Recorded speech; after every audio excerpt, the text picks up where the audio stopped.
مفتی طارق مسعود کے بیانات کے لیے مفتی صاحب کے چینل اسلامک بیان 12 کو سبسکرائب کریں۔ سنا کے بیان ختم کرتا ہوں۔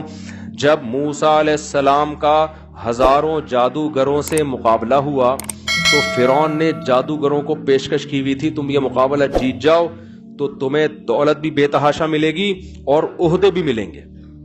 فلاں جادوگر کو میں فلاں علاقے کا وزیر بنا دوں گا، فلاں کو میں فلاں علاقے کا گورنر بنا دوں گا، یہ وہی عیاشی کرنا۔ جادوگروں نے جب موسیٰ علیہ السلام سے مقابلہ کیا نا تو جادوگروں کو یقین آ گیا کہ یہ سچے پیغمبر ہیں۔ یہ کیا ہیں؟ یہ اللہ کے سچے پیغمبر ہیں۔ لہذا جادوگر سارے سجدے میں گر گئے اور کہنے لگے آمنا برب ہارون و موسیٰ، ہم فرعون پر نہیں موسیٰ اور ہارون کے رب پر ایمان لے آئے۔ فرعون نے کیا کہا؟ یہ نورا کشتی تھی، تم دونوں پہلے سے ملے ہوئے تھے۔ اب فرعون نے دھمکیاں دی اگر تم ایمان سے پیچھے نہیں ہٹے تو میں تمہارے ہاتھ اور پاؤں کاٹ کے کھجور کے تنوں سے لٹکا دوں گا۔ لَأُصَلِّبَنَّكُمْ فِي جُذُوعِ النَّخْلِ اور تمہیں پتہ چلے گا میرا عذاب کتنا سخت ہے۔ اب دیکھو، تھوڑی دیر پہلے جادوگروں کو لالچ تھی، پیسہ بھی مل رہا ہے، حکومت بھی مل رہی ہے، لیکن جب جادوگروں کو یقین آ گیا کہ یہ موسیٰ تو اللہ کے پیغمبر ہیں، جیسے یقین آیا سردے میں گئے، اعلان کر دیا ہم مسلمان ہو گئے۔ اب پیسہ بھی نہیں مل رہا، حکومت بھی نہیں مل رہی، الٹا سب کچھ چھن رہا ہے۔ فرعون کہہ رہا ہے کہ ہاتھ اور پاؤں کاٹ کے بے دردی سے قتل کروں گا میں۔ تو جادوگروں نے جواب میں کیا کہا؟ جادوگر کہہ سکتے تھے کہ بھئی ہم سوچتے ہیں یار، آفر دونوں طرف سے آ رہی ہے۔ موسیٰ علیہ السلام کی طرف سے آفر یہ آ رہی ہے کہ تم نیک بن جاؤ گے، اللہ تمہارے گناہ کو معاف کر دے گا، اور ادھر سے آفر آ رہی ہے کہ کاٹ پیٹ کے برابر کر دے گا ہمیں۔ اور بھائی دنیا تو اب اگر فرعون کی بات مان لیتے ہیں، لینڈ کروزر بھی ہے، جاہو جلال بھی ہے، اور جناب ڈیفنس کے بنگلے بھی ہیں، اور بحریہ ٹاؤن پورا اس زمانے کا جو بھی ہوگا بحریہ ٹاؤن۔ جادوگروں کی کھوپڑی نے کام کیا، تھوڑی دیر میں ان کو وہ بات سمجھ میں آ گئی جو ہم ایک گھنٹہ کر کے اپنے آپ کو بھی اور آپ کو بھی سمجھانے کی کوشش کر رہا ہوں۔ میں تو یہ باتیں کر رہا ہوں اپنے لیے بھی، تاکہ مجھے بھی تو عقل آئے نا۔ جادوگروں کو 2 منٹ میں سمجھ میں آ گئی تھی بات۔ جادوگروں نے جب فرعون نے کہا نا میں یہ کر دوں گا، میں یہ کر دوں گا، جادوگروں نے کہا فخذی مان تقاص، جو کرنا ہے کر لے بھائی، تو یہ دھمکیاں نہ دے کہ ہاتھ پاؤں کاٹوں گا تو یہ کر دوں گا۔ اب فرعون حیران ہو رہا ہے کہ یار یہ کہہ رہے ہیں جو کرنا ہے کر دو۔ کہتے ہیں انما تقضی هذه الحیات الدنیا، تو جو کرے گا اس دنیا میں کرے گا نا، وہ تو ویسے ہی مرنا ہے ہم نے۔ آئی بات سمجھ میں؟ وہ تو ویسے ہم نے کیا ہے، اگر ہم عیاشی کی زندگی اختیار کر لیتے ہیں حکومت، تو کیا ہم ہمیشہ زندہ رہیں گے؟ سمجھ میں آ گئے نا جادوگروں کے؟ کوئی ان کو 2-2 3-3 گھنٹوں کے بیانات سننے کی ضرورت نہیں پڑی، ان کو یقین آ گیا بھائی اللہ کے پیغمبر ہیں تو یہ جھوٹ کیسے بول سکتے ہیں۔ اور پھر انہوں نے کہا کہ تو جو کچھ دھمکیاں دے رہا ہے میں یہ کر دوں گا، اور اگر ہم تجھ پر ایمان لے آئے تو اتنے کروڑوں روپے ہمیں دے دے گا، واللہ خیر وابقا۔ بس 2 جملے کہے جادوگروں نے، اور کہا آپ جو کرنا ہے کر لے۔ کہا کہ اللہ جو اجر دے گا وہ تیرے مقابلے میں زیادہ بھی ہوگا، اور تو جو اجر دے گا ختم بھی ہونے والا ہے، اور اللہ جو اجر دے گا وہ ختم بھی کبھی نہیں ہوگا۔ تو ہم بے وقوف ہیں کہ تیرے 2 ٹکوں پہ آخرت کو ہم قربان کر دیں۔ یہ ایک ایسا پیغام تھا جو 2 جملوں میں جادوگروں نے دے دیا، واللہ خیر و ابقا۔ خیر کا مطلب جتنے تو پیسے دے رہا ہے نا، اللہ ہمیں یہ پیسے اس سے زیادہ دے گا۔ دوسری بات یہ کہ بالفرض اللہ کم بھی دے رہا ہوتا، تو زیادہ دے رہا ہوتا، یہ یقین ہے تو جتنے دے گا ختم ہو جائیں گے تھوڑے دنوں میں، 50 سال 60 سال 70 سال کے بعد ختم ہو جائیں گے۔ اللہ تھوڑے بھی دینا تو وہ ختم ہونے والے نہیں ہیں۔ اب بتاؤ فرعون گیا نا، اگر وہ دریا میں ہلاک نہ بھی ہوتا تو اب تک تو ویسے ہی مر چکا ہوتا۔ اب فرعون سوچ رہا ہوگا نا کہ یار یہ صحیح کہہ رہے تھے کہ جو ان کو اللہ اجر دے گا وہ ہمیشہ رہے گا۔ اور پھر جادوگروں نے کہا انہ من یاتی ربہ مجرما، بات یہ کہ تو ہمیں آگ میں جلا دے گا نا، ابھی تو ہمارے ہاتھ پاؤں کاٹ کے لٹکا دے گا۔ بات یہ ہے، دیکھو انہو کہتے ہیں بات یہ ہے۔ فرعون ذرا میری بات غور سے سننا، ہم کہتے ہیں نا ایکچولی ذرا بات سمجھنے کی آپ کوشش کریں۔ یہ کہہ رہے ہوتے ہیں نا یار کائنڈلی ذرا تھوڑا ہلکا ہاتھ رکھیں، سر کائنڈلی 1-2 باتیں میں آپ سے ایکسکیوز میں سر کرنا چاہتا ہوں۔ بالکل یہ اسٹائل تھا جادوگروں کا۔ انہو، بات یہ ہے، فرعون ذرا جلد، ابھی ہاتھ پاؤں بعد میں کاٹ لینا، تھوڑی سی بات ہماری سن لو۔ بات یہ ہے من یاتی ربہ مجرما، جو قیامت کے دن مجرم بن کے خدا کے سامنے حاضر ہوا، فَإِنَّ لَهُ نَارَ جَهَنَّمْ، اس کے لیے تو جہنم کی آگ ہے۔ اس دنیا کی آگ میں تھوڑی دیر جل کے ختم ہو جاتا ہے، اس میں تھوڑی دیر جل کے ختم نہیں ہوگا۔ اور قرآن کہتا ہے جب ہم نے فرعون کو پانی میں غرق کیا نا، آگ میں داخل کیا، آگ میں داخل کیا، وہ برزخ کا عذاب ہے. یہ جو قبر میں عذاب ملتا ہے نا، اس کے لیے قبر ضروری نہیں ہے، پانی میں ڈوب کے مرے گا نا، اسی میں اللہ آگ پیدا کر دیتا ہے. اللہ بچائے ہم سب کو. تو اللہ کیا فرماتے ہیں کہ یعرضون علیہا غدوا وعشیا، جب فرعون کو پانی میں غرق کیا ہے تو صبح و شام اس کو آگ میں جلایا جاتا ہے. وَيَوْمَ تَقُومُ السَّاعَةُ، اور جس دن قیامت قائم ہوگی فرعون سے کہا جائے گا ادخلوا آل فرعون اشد العذاب، فرعون اور اس کے ماننے والوں کو اس سے بھی سخت ترین عذاب میں داخل کر دو. اور فرعون کی بھی ساری زندگی بات سمجھ میں نہیں آئی جیسے ہماری سمجھ میں نہیں آ رہی ہے، پھر بھی ہم عیاشیوں میں لگے ہیں.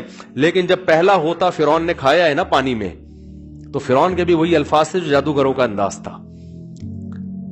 فرعون کا بھی کون سا، جیسے جادوگر سمجھا رہے تھے نا، انہو، بات یہ ہے، انہو کا مطلب کیا ہے؟ ضمیر شان ہے نا. علماء بیٹھے ہیں، شاید ہو سکتا ہے یہاں علماء بیٹھے ہوں، سمجھتے ہیں ضمیر شان، حضرت بیٹھے ہوئے.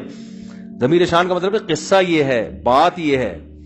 تو فرعون بھی جب غرق ہونے لگا ہے، تو جب اس کو منہ میں لگام آئی ہے نا، دریا میں غرق ہونے لگا، تو فوراً نہیں کہا کہ میں موسیٰ کے رب پر ایمان لایا. کہتا ہے انہو آمنتو انہو، میں ایمان لایا انہو، کہ بات یہ ہے کہ گویا فرشتوں سے کہہ رہا ہے بھائی ذرا رک جاؤ، ذرا ٹھہرو یار، ابھی ایک دم مجھے نہیں مارو، ایکچولی بات تو سن رہا ہے میری، میں کیا کہنا چاہتا ہوں. آمنتو انہو لا الہ الا الذی آمنت بہ بنو اسرائیل، کہ میں ایمان لایا میں کہتا ہوں کہ اس خدا کے سوا کوئی معبود نہیں ہے جس پر بنی اسرائیل ایمان لائے ہیں، جو میری غلام قوم ہے، لیکن اس کا رب صحیح ہے. تو وہاں بھی فرعون کو اتنی عقل آ گئی ہے، پہلے تو ایک دفعہ زندگی میں یہ نہیں کہا میں خدا پر ایمان لایا، اب جب مر رہا ہے تو فرشتوں کہہ رہے ہیں یار سمجھو تو صحیح میں کہنا کیا چاہ رہا ہوں، ایکچولی آپ جلدی کر رہے ہو یار، اتنی جلدی کیا پڑی ہوئی آپ لوگوں کو. تو اللہ جواب میں کیا کہیں گے؟ جلدی نہیں کی ہم نے، موسیٰ تیرے دربار میں پل کے بڑے ہوئے ہیں بھائی. پھر موسیٰ دوبارہ آئے، پھر تیرے دربار میں آ کے انہوں نے سمجھایا. میں نے موسیٰ سے کہا تھا نرم انداز میں بات کرنا، فرعون سے سختی میں بات مت کرنا. اتنا بڑا ظالم، ہزاروں بچوں کا قاتل، اللہ موسیٰ سے کہہ رہے قولا لہ قولا لینا، نرم انداز سے بات کرنا. ہمارا مقصد اس کو تانے دینا نہیں ہے. لعلہ یتذکر او یخشی، شاید اس کو نصیحت حاصل ہو جائے، جو ظلم کر رہا ہے اس سے شاید توبہ کر لے. اللہ کو تو پتا تھا کچھ نہیں کرے گا، لیکن اللہ موسیٰ کو بھائی ہو سکتا ہے پوری کوشش کرنی ہے ہدایت کی. تو کتنا ٹائم دیا پورا آپ واقعہ پڑھیں اگر قرآن میں، اتنا ٹائم دیا. ایک دفعہ بھی فرعون نے یہ نہیں کہا کہ بات یہ ہے کہ میں اللہ اس کے رسول پر ایمان لانے کی سوچ رہا ہوں، سوچنے کا بھی تذکرہ نہیں کیا. بلکہ جب فرعون کی اسمبلی میں اجلاس ہوتا اور مشورہ ہوتا کہ یہ موسیٰ کہیں سچے نبی تو نہیں ہے، ایسے بھی اجلاس ہوئے نا، بعض لوگوں نے کہا بھائی ہو سکتا ہے یہ سچے نبی ہوں. قال رجل مؤمن من آل فرعون یکتم ایمانہ اتقتلون رجلا یقول ربی اللہ. ایک شخص نے کہا بھائی ایک آدمی کہہ رہا ہے اللہ کی دعوت دے رہا تم اس کو قتل کر رہے ہو، یار ایسا نہ ہو کہ وہ سچی مچی کا نبی ہو، عذاب نہ آ جائے. فرعون کیا کہتا ہے؟ ما اریکم الا ما ارى، دیکھو تم سب کے مشورے میں نے سن لیے، لیکن جو بات مجھے سمجھ میں آ رہی ہے نا وہ یہی آ رہی ہے کہ معاذ اللہ یہ فسادی ہے، یہ ملک میں فساد مچانا چاہتا ہے، اور میں تمہیں ہمیشہ صحیح بات کروں گا. وما ہدیکم الا الرشاد، بات میری ہمیشہ کیا ہوگی؟ گل ویلے دی تے پھل موسم دا. پنجاب میں کہتے ہیں گل ویلے دی، بات موقع کی کرو، پھل کون سا کھاؤ؟ موسم کا کھاؤ. تو فرعون نے کہا میں گل ہمیشہ کون سی کروں گا؟ ویلے دی کروں، کبھی میں نے غلط بات آج تک کی نہیں. تو کوئی اثر ہی نہیں ہو رہا تھا نا اس پہ. جب ہوتا کھایا تو فرشتوں سے کیا کہہ رہے ہیں بھائی ذرا ایکچولی 2 منٹ ذرا کائنڈلی ایکچولی تھوڑی سی بات آپ سن لیں 2 منٹ. بات یہ کہ ایکچولی بات یہ کہ وہ جو اللہ ہے نا، اب تم کنفیوژن ہو کہ کون سے اللہ کی بات کر رہے ہیں. یہ جو بنی اسرائیل والا اور موسیٰ اور ہارون کا جو اللہ ہے نا وہی والا، بالکل 100% وہی والے اللہ کو امام لے کر ہوں، کوئی اور اللہ نہیں ہے. پوری ایکسپلینیشن حاشیے چڑھا کے پورے شروحات لکھ رہا ہے پوری بیٹھ کے. تو بھائی ہم تو فرعون کا واقعہ سن کے ہنستے ہیں، لیکن ایسا نہ ہو میرے اور آپ کے ساتھ بھی یہ ہو رہا ہو. کیا خیال ہے؟ ہم مر رہے ہیں، ہم کہہ رہے ہیں اللہ تھوڑی سی مہلت دے دے، فوراً چلے پہ نکلوں گا، سب سے پہلے میں انسان کا بچہ بنوں گا، فوراً 4 مہینے کی تشکیل کراؤں گا. اب تک تو میرے پاس ٹائم نہیں تھا، بزنس کاروبار سر کھجانے کی، اب مجھے کیا پتا تھا کہ میں واپس جا رہا ہوں. اب تو وہی یہ کیا ہو رہا ہے؟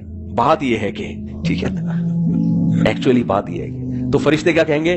ایکچولی بات یہ ہے کہ تجھے بڑی مہلت ملی تھی، بچپن میں تیرے کان میں اذان دی گئی، پھر تو بالغ ہوا، چاروں طرف سے حی علی الصلاۃ کی آوازیں آتی تھیں، تجھ پہ ذرہ برابر بھی اثر نہیں ہوا. پھر جناب علماء آئے، واعظین آئے، تبلیغ والے آئے، سب نے نصیحتیں کی، قرآن پڑھایا گیا، سمجھایا گیا، تو تجھ پر کوئی اثر نہیں ہوا. اب بات یہ ہے کہ فرشتے کہیں گے بات یہ ہے کہ اب تیرے لیے توبہ کے دروازے بند ہو گئے. اللہ مجھے بھی، میں جتنی باتیں کر رہا ہوں نا اپنے آپ کو پہلے سمجھا رہا ہوں میں یہ کبھی دعویٰ نہیں کرتا کہ ہم سارے اس معیار پہ, ہم تو پیغمبر تھوڑی ہیں بھائی, ہم پیغمبر تھوڑی ہیں. آج نا لوگ مولویوں کو پتہ نہیں کیا سمجھ رہے ہوتے ہیں, یہ بہت زیادہ نیک ہونے چاہیے. بھائی اس زمانے کے مولوی آپ جیسے ہی ہوں گے, سمجھ رہے ہو. وہ ایک دفعہ خلیفہ ہارون رشید جو ہے نا, وہ بہترین سواری پہ سفر کر رہا تھا, تو ایک شخص نے آ کے ہارون رشید کے گھوڑے کی لگام پکڑی اور بولا تو بتا عمر زیادہ اچھا تھا یا تو اچھا ہے. انہوں نے کہا عمر بن خطاب رضی اللہ عنہ تو امیر المومنین تھے, یقیناً وہ زیادہ اچھے تھے بھائی, ہم تو کچھ بھی نہیں ہے. انہوں نے کہا وہ تو پھٹے پرانے کپڑے پہنتے تھے اور گدھے کی سواری پہ, اور تو تیری حیثیت ان کے مقابلے میں کچھ بھی نہیں ہے, تو بھی بادشاہ وہ بھی بادشاہ تھے, ان کی حیثیت دیکھ, اور تو ایسے جاہو جلال کے ساتھ اتنے پروٹوکول کے ساتھ. تو ہارون رشید نے بولا بھائی عمر کی حکومت ابو ہریرہ جیسے لوگوں پہ تھی, میری جیسے تم جیسے الو کے پٹھوں پر ہے. معذرت کے ساتھ یہ الو کے پٹھے تو میں اردو میں ترجمہ کر کے کہہ رہا ہوں. ایک عالم جب یہ واقعہ سناتے نا پوری گالی نکال کے, وہ تو میں نکال نہیں سکتا نا گالی, وہ کہتے میری حکومت تم جیسے ایسے لوگوں پر ہے. تو بھائی اتنا معیار اونچا کر لیتے ہیں, یہ مولوی ہے, یہ چائے کیوں پی رہا ہے, یہ ادھر کیوں بیٹھا ہوا ہے, یہ جناب ایسا تقوی کا معیار نہ بنا لیتے ہیں. بھائی اس زمانے کے مولوی نہیں اسی ٹائپ کے ہوں گے جیسے آپ ہو یار, کیا خیال ہے. تو انہوں نے کہا بھائی تم جیسے نالائق, تم پھر ہارون رشید نے کہا تم تو پہنتے ہو ریشمی لباس اور بڑی خاندانی سواریوں پہ گھومتے ہو اور بادشاہ سلامت گدھے پہ گھومے. تو کہا عمر بن خطاب کی حکومت ابو ہریرہ پر تھی, جتنے پیوند عمر بن خطاب کے اس سے زیادہ پیوند ابو ہریرہ رضی اللہ عنہ کے جسم پہ ہوتے تھے. تو یہ تو میں صرف ایک سمجھانے کے لیے کہ بھائی ہم تو نالائق ہیں, ہم نہیں کہتے کہ ہم بہت نیک ہیں, ہم تو یہ سب باتیں کر رہے ہیں تاکہ اللہ ہمیں بھی توفیق دے, آپ کو بھی توفیق دے. ہم تو سیکھنے والے, تبلیغ والے کہتے ہیں نا ہم میں کوئی فنٹر ونٹر نہیں ہے, ہم سب کیا ہیں, تکرار کر رہے ہیں تاکہ اللہ مجھے بھی توبہ کی توفیق دے, آپ کو بھی توبہ کی توفیق دے, اور موت سے پہلے پہلے ہم سب انسان کے بچے بن جائیں. اور ایسا نہ ہو مرتے ہوئے فرشتوں کو سمجھا رہے ہو, ایکچولی بات یہ ہے کہ تھوڑا سا ٹائم آپ ہمیں دے دیں. تو فرشتے اس سے زیادہ انگلش بولیں گے